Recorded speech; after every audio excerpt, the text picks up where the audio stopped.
Master minds commerce చదవాలనుకునే 10th inter విద్యార్థుల తొలి ఎంపిక. తెలంగాణలో రాజకీయాలు వేగంగా మారుతున్నాయి. నిన్నటి వరకు కవిత మాత్రమే అనుకున్నాం, కానీ కాంగ్రెస్ సైతం అదే రాగం అందుకుంది.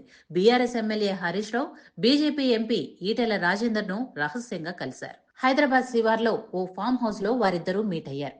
ఇదేదో సాధారణమైన నేత చేసిన కామెంట్స్ కాదు, స్వయంగా అధికార పార్టీ అధ్యక్షుడు మహేష్ కుమార్ గౌడ్ చేశారు. ఈ కామెంట్స్ రాజకీయాల్లో దుమారం రేపుతున్నాయి.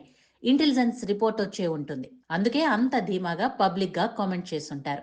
మహేష్ కుమార్ గౌడ్ చేసిన వ్యాఖ్యలు నిజమైతే తెలంగాణలో పొలిటికల్ ఈక్వేషన్స్ అమాంతం మారిపోతాయి. జూన్లో వరుసగా కాళేశ్వరం కమిషన్ ముందు హాజరు కావాల్సి ఉంది కేసీఆర్, హరీష్ రావు, ఈటెల రాజేందర్లు. నిజానికైతే కేసీఆర్, హరీష్ రావులు ఒక మాట మీద ఉన్నారు కాబట్టి ఫామ్ హౌస్ లో వరుస పెట్టి చర్చలు జరుపుతున్నారు. మరి ఆనాటి ఆర్థిక మంత్రి ఈటెల కమిషన్ ముందు ఏం చెబుతారనేది కీలకంగా మారింది. నిధులు మంజూరు చేసింది ఈటెల కాబట్టి ప్రాజెక్టుకు సంబంధించిన లెక్కలన్నీ బాగా తెలుసుంటాయి. ఇంటర్నల్ గా అసలు ఏం జరిగిందో గుర్తుండే ఉంటుంది. రాజేందర్ ప్రస్తుతం బీజేపీ ఎంపీగా ఉన్నారు. కేసీఆర్ తో బద్ద శత్రుత్వం కూడా ఉంది. ప్రస్తుత పరిణామం ఈటెలకు గోల్డెన్ ఛాన్స్. దెబ్బ కొడితే కేసీఆర్ నేరుగా జైలుకే అని కొంతమంది వాదన.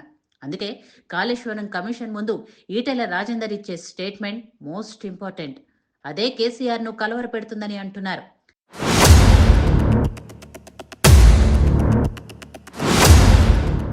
ఈటెలను కారు పార్టీ నుంచి అవమానకరంగా గెంటేశారు గులాబీ బాస్. కేసులు కూడా పెట్టారు. రాజేందర్ ప్రతీకారేచ్ఛతో రగిలిపోతున్నారు. అనుకోకుండా వచ్చిన ఈ ఛాన్స్ ను వాడేసుకొని తనని ఇరికిస్తే, ఈ ప్రమాదాన్ని ముందే ఊహించిన కేసీఆర్ అల్లుడు హరీష్ రావును మధ్యవర్తిగా పంపించారని టీపీసీసీ చీఫ్ చెబుతున్నారు. కేసీఆర్ సూచనతోనే హరీష్ ఈటెలను కలిశారని అన్నారు. కాళేశ్వరం కమిషన్ ముందు తాము ఏం చెప్పదలుచుకున్నామో రాజేందర్ కు బ్రీఫింగ్ ఇచ్చినట్లున్నారు. ఏదైనా ఉంటే తర్వాత చూసుకుందాం, ముందైతే ఈ గండం నుంచి గట్టెక్కించడంటూ ఈటెల దగ్గరకు హరీష్ ను రాయబారిగా కేసీఆర్ పంపించారని ప్రచారం జరుగుతోంది. మరి గులాబీ బాస్ బుజ్జగింపులకు ఈటెల లొంగుతారా? పాత పగలు మార్చి కాంప్రమైజ్ అవుతారా? కేసీఆర్ ను గట్టెక్కిస్తారా? కాళేశ్వరం గుట్టంతా బయట పెడతారా? ఒకవేళ ఈటెల రాజేందర్ కేసీఆర్ కు అనుకూలంగా స్టేట్మెంట్ ఇస్తే అది ఆయనకు, ఆయన పార్టీకు మరింత ఇబ్బందికర పరిస్థితి ఎదురవుతుంది. బీఆర్ఎస్, బీజేపీ ఒక్కటేనని ఇప్పటికే కాంగ్రెస్ ఆరోపిస్తోంది. బీజేపీలో బీఆర్ఎస్ ను విలీనం చేస్తారంటూ కవిత సైతం కన్ఫర్మ్ చేసేశారు. ఇప్పుడు ఈటెల పాజిటివ్ గా ఉంటే ఆ ఆరోపణలన్నీ మరింత బలంగా మారతాయి. పార్టీతో పాటు వ్యక్తిగతంగా ఈటెల రాజేందర్ ఇమేజ్ కూడా డ్యామేజ్ అయ్యే ప్రమాదం ఉంటుంది.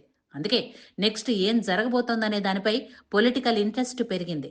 హరీష్ లాబింగ్ కు ఈటెల తలొగ్గుతారా, ఉన్నది ఉన్నట్లు చెప్పి తలెత్తుతారా అనేది తెలియాలంటే విచారణ వరకు ఆగాల్సిందే.